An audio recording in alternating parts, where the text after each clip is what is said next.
रमता राम जपो रे प्राणी, अब तो सुन ले राम कहानी।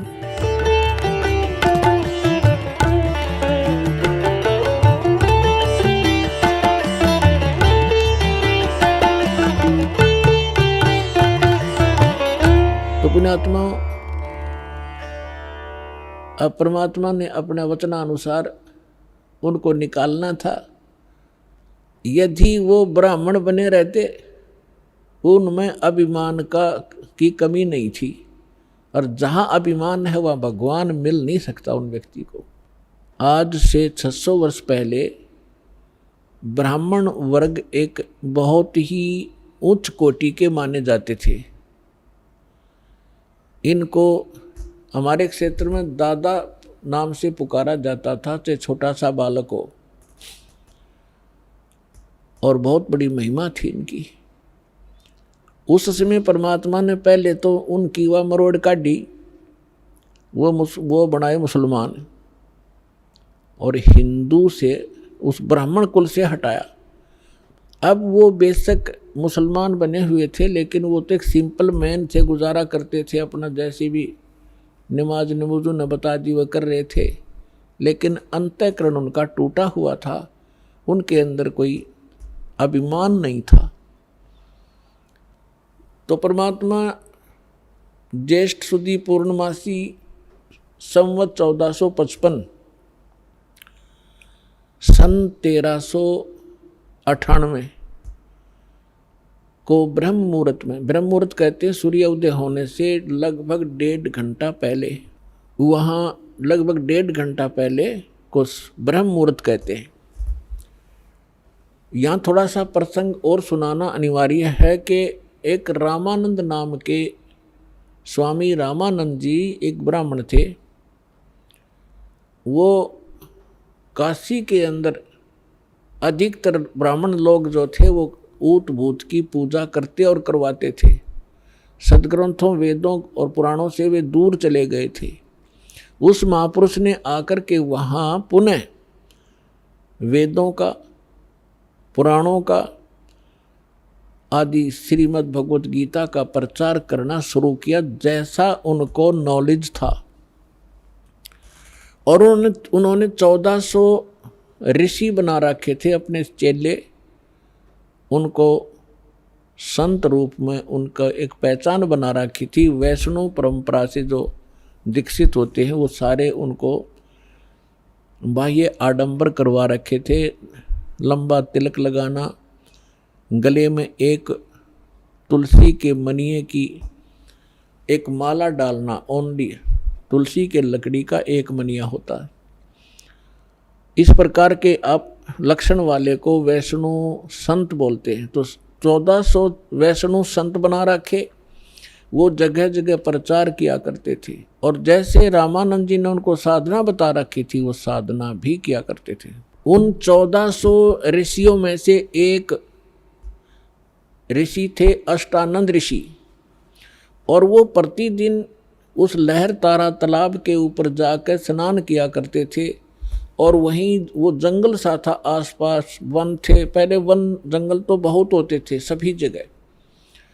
वहाँ बैठकर वो सुबह सुबह स्नान करके कुछ देर अपने गुरुदेव जी द्वारा बताई गई साधना को वहाँ घंटों किया करते थे, और प्राकृतिक सौंदर्य का आनंद भी लेते थे, शांत वातावरण में करते थे। उधर से अष्टानंद जी स्नान करके अपनी साधना करने के लिए मृगछाला बिछा के और बैठे थे। परमात्मा सतलोक से आए सशरीर एक शिशु रूप धारण करके। अष्टानंद, उनके शरीर का इतना तेज था, अष्टानंद जी ने देखा कि ऊपर से कोई प्रकाश का गोला सा आ रहा है। जो ही ऊपर को नजर उठाई, उसकी आंखें परमात्मा के उस बॉडी के शरीर नूर को सहन नहीं कर सकी, आंखें बंद हो गई। जैसे हम सूर्य की ओर कभी देख लेते हैं गलती से, तो सूर्य के प्रकाश को हमारी चरम दृष्टि सहन नहीं कर पाती, हम आंखें बंद कर लेते हैं।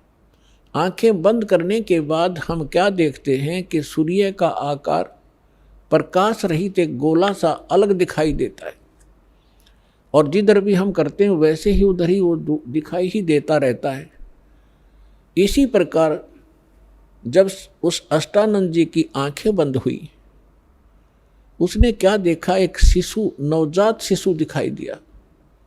प्रकाश रहित बॉडी, शरीर था उस बॉडी का, और पहले वही बॉडी, क्योंकि उस सहज प्रकाश युक्त तो था ही, जैसे सूर्य प्रकाश युक्त तो उस समय भी था, लेकिन उसके बाद केवल उसका प्रतिबिंब ही दिख रहा था। कुछ देर के बाद उसने आंखें खोली और बंद करी, फिर देखा कि वो प्रकाश उस लहर तारा तालाब के दूसरे कोने में जाकर और सिमट गया, और उसकी आंखों के सामने जो प्रतिबिंब था वो एक बच्चे का सामने घूम रहा था।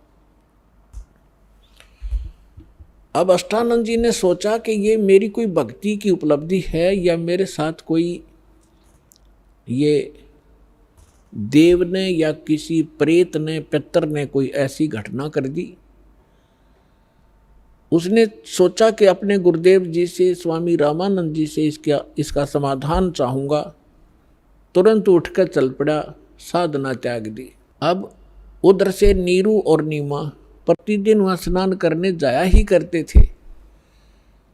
अपनात्मा परमात्मा उस नीरू नीमा को संतान दे सकते थे, इतनी दे देते कि हाथ जुड़वा देते, बस करवा देते उनकी।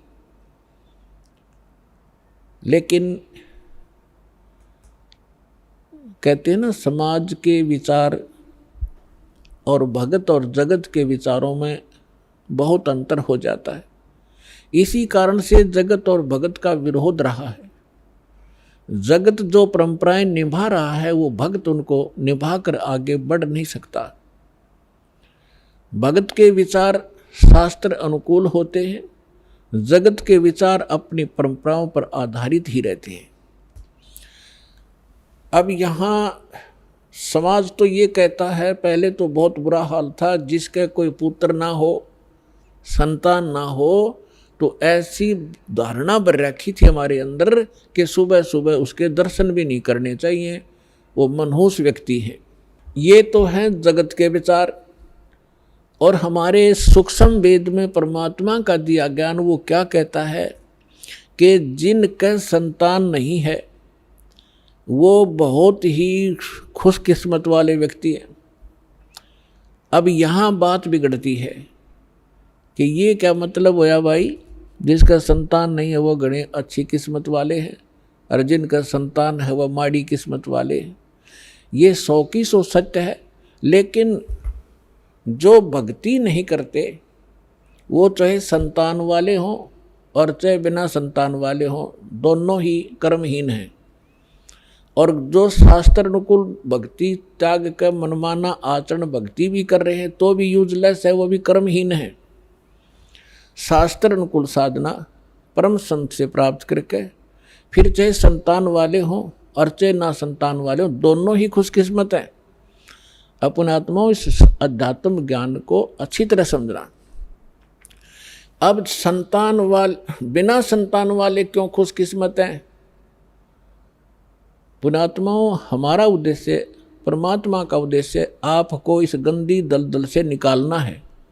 और आपने जो ज्ञान सुना है, जो परंपरा और जो विचार सुने हैं, वो इस दलदल में फंसे रहने के ही सुने हैं, और उन्हीं को आप फाइनल और सत्य मान बैठे हो। आप सुन रहे थे जगत गुरु तत्वदर्शी संत रामपाल जी महाराज जी के मंगल प्रवचन। अधिक जानकारी के लिए विजिट कीजिए हमारी वेबसाइट www.jagatgururampalji.org। संत रामपाल जी महाराज जी के शुभ आशीर्वाद से पूरे विश्व भर में 500 से भी ज्यादा नाम दीक्षा केंद्र हैं, जिन पर संत रामपाल जी महाराज जी द्वारा ऑनलाइन निशुल्क नाम दीक्षा दी जा रही है। अपने नजदीकी नाम दीक्षा केंद्र का पता करने के लिए संपर्क करें 8222880541।